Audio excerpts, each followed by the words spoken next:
14-year-old Darius Mitchell stands at the corner of a busy street in Houston, Texas, clutching a folded $20 bill so tightly that it's starting to wrinkle. The bill came from his mom earlier this morning when she hugged him and whispered, "Happy birthday, baby. Go do something nice for yourself today." Darius smiled back, pretending he wasn't thinking about the stack of unpaid bills on the kitchen counter or the tired look in his mother's eyes. He knows money is tight. He knows $20 is a sacrifice. That's why he wants to make this day count. He checks his reflection in the window of a nearby shop. His hoodie is old, but clean. Same with his jeans. His sneakers are scuffed at the toes, but still comfortable. He fixes his hair with his hands, hoping to look just a little older than 14. Across the road stands the Golden Oak Steakhouse. It looks like a place from a movie. Elegant golden lettering, giant glass doors, and a chandelier shining through the window like a star. The entrance alone looks richer than his entire apartment building. Darius swallows a nervous breath. He has seen this restaurant on Instagram. Influencers dining here, business owners celebrating deals, birthday cakes with sparklers. It is the kind of place poor kids only dream about. But today, he tells himself he is allowed to dream too. He walks toward the entrance slowly at first, then faster as excitement beats down the fear. He imagines ordering something small, maybe a slice of birthday cake, maybe fries, just enough to feel special. As he reaches the door, a couple exits laughing, dressed in expensive outfits. The man doesn't even look at him. The woman briefly glances down at his shoes before turning away with a dismissive sniff. Darius tries not to let it hit his confidence. He pushes through the heavy glass door and steps into a world of soft piano music, crisp uniforms, and shining silver cutlery. The smell of steak and roasted garlic drifts warmly through the air. For a moment, his heart glows. Maybe today is going to be one of those rare good days. A birthday he'll actually want to remember.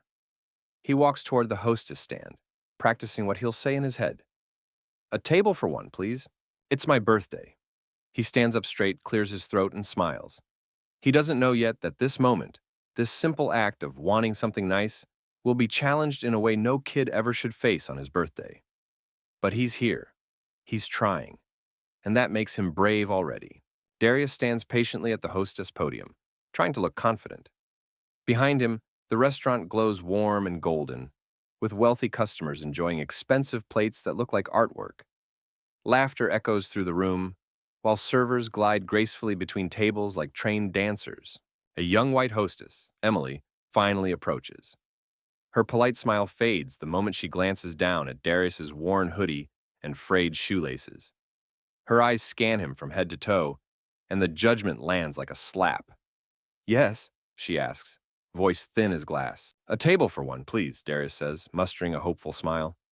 Emily hesitates, her eyebrows pulled together. "Do you have a reservation?" "No, ma'am, but I have money. It's my birth." Before he can finish, a sharp voice slices through the air. "We don't seat walk-ins who clearly can't afford our menu." A man steps into view, tall, white, with slicked hair and a perfectly ironed black suit. His name tag reads, Daniel Pierce, Manager. He doesn't look at Darius like a customer. He looks at him like a mistake that wandered inside. Darius tries again, quieter this time. "I just want to order something small. I have 20. Daniel holds up a hand, smirking. $20? That won't even cover the tip. This is a fine dining establishment, not a public cafeteria. You need to go somewhere. Cheaper."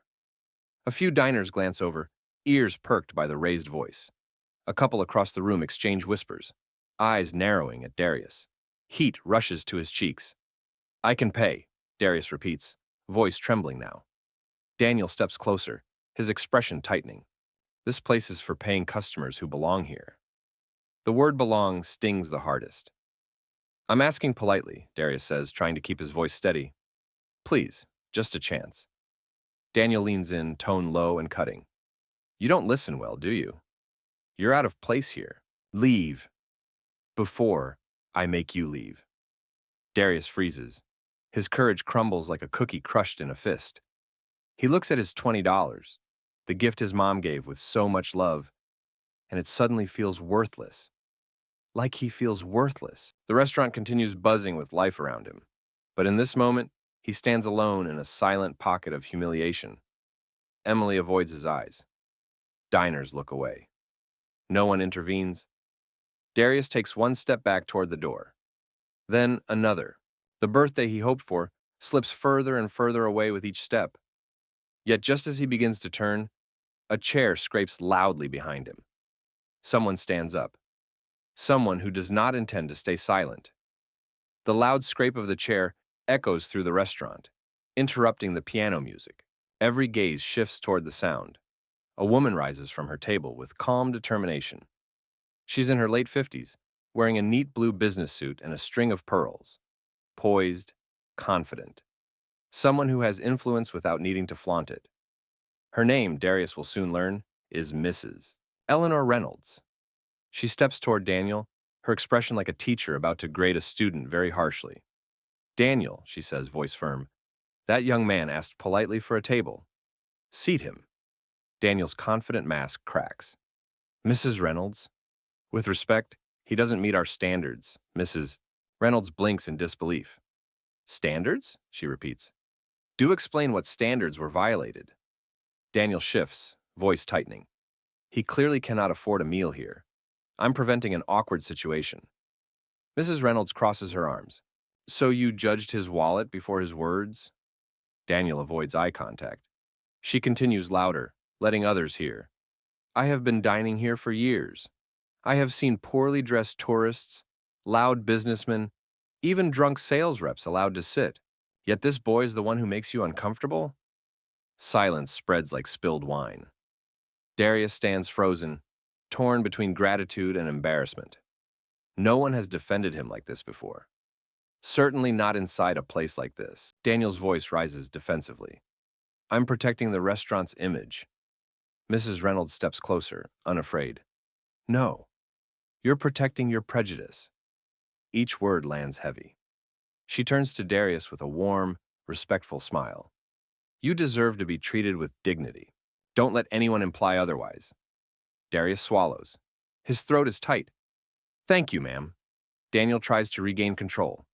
"Ma'am, please let me handle the situation. I'm the manager." "And I," she replies coolly, "am calling the owner." Daniel blanches. "There's no need for that." Mrs. Reynolds lifts her phone and starts dialing. Darius watches the panic flicker in Daniel's eyes. For the first time since entering the restaurant, Darius feels the ground shift subtly under his feet. Not against him, but for him. Mrs. Reynolds finishes dialing, her gaze locked on Daniel. "Yes, Jonathan? This is Eleanor. You need to come here. Your staff is making a very ugly mistake." A sinking dread spreads across Daniel's face. He knows exactly what that means. Darius doesn't understand all the power dynamics yet, but he understands this. For the first time today, someone saw him as a human being. The minutes stretch long and heavy. Daniel keeps glancing toward the entrance, like a man waiting for a storm he knows he caused. His once smug expression has dissolved into nervous pacing. Darius stands near the hostess podium, clutching his backpack straps, unsure if he should stay or run. Mrs. Reynolds places a reassuring hand lightly on his arm.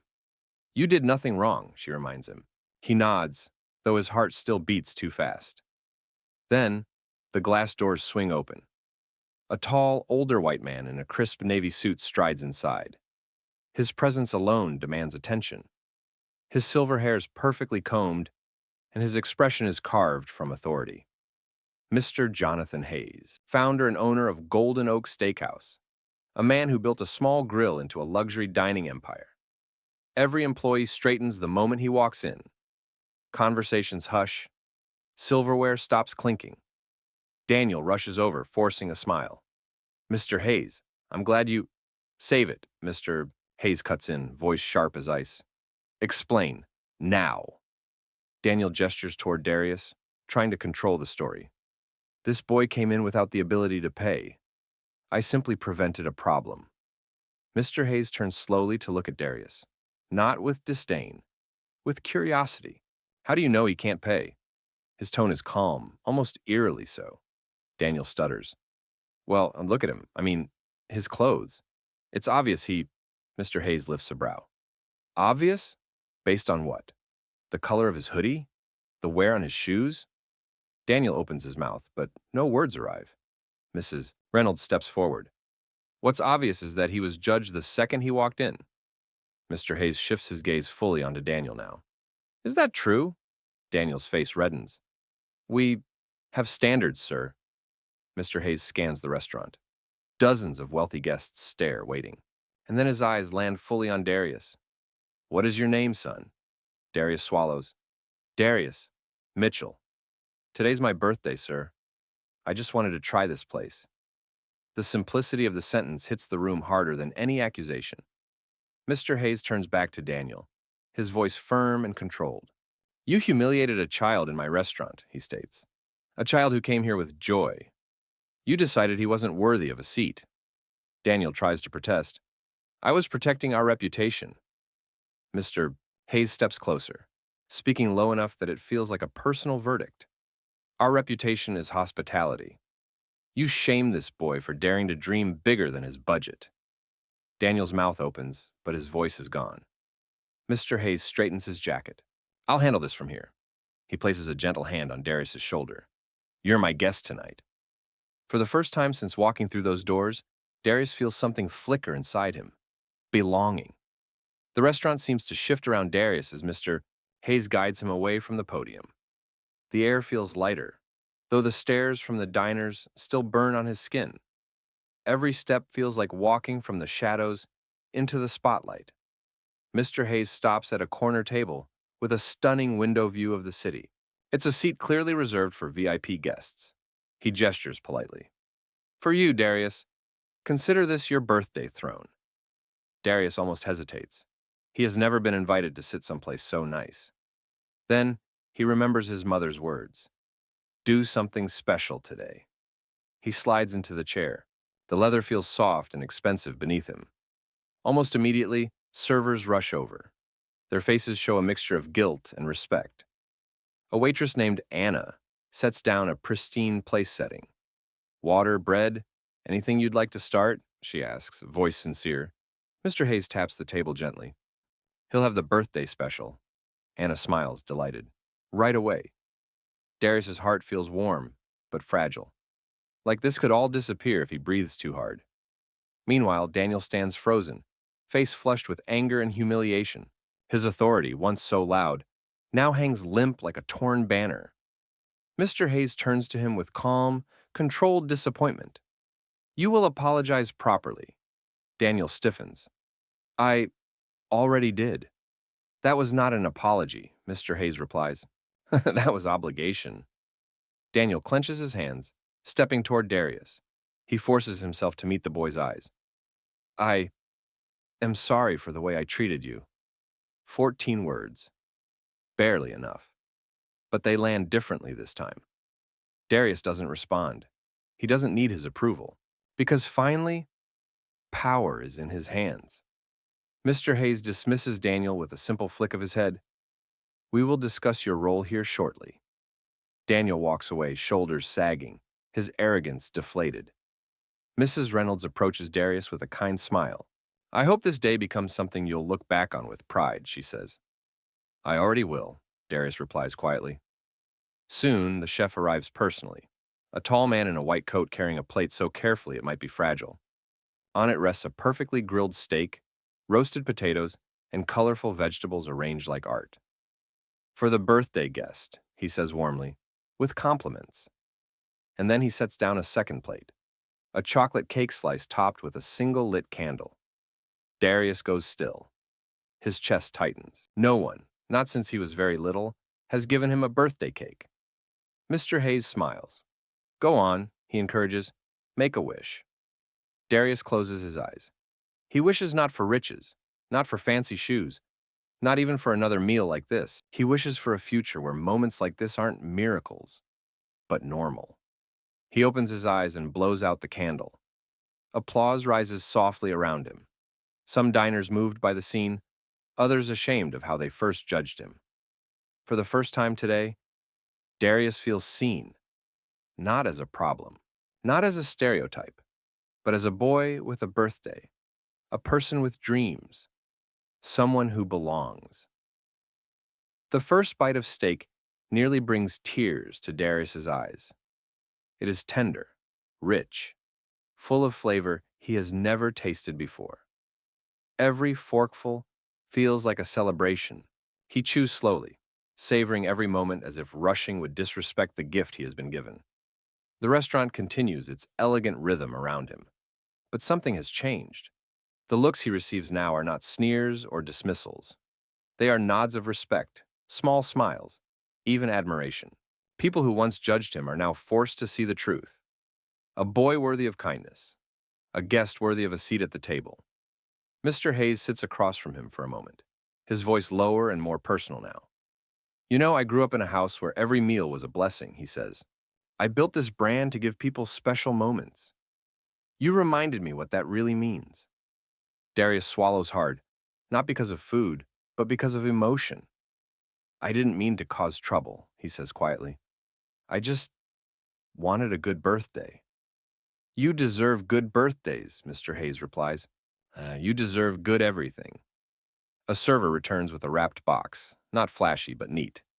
This is for you, the server says, placing it by his plate. Darius blinks. Another gift? Mr. Hayes chuckles. Open it. Inside the box lies a brand new pair of sleek white sneakers, exactly the style Darius has admired in store windows for months. His breath catches. These must cost a fortune. It is not the price that matters, Mr. Hayes says. It is what they represent. Darius runs his fingers over the perfect, clean surface. What do they represent? He asks softly. Mr. Hayes answers without hesitation. Your worth. There is no pity in his eyes, only respect. Darius eats his cake while Mrs. Reynolds, now like a proud relative, sits nearby cheering him on.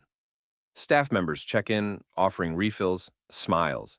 Even a chorus of "Happy Birthday," whispered just loud enough to be heard.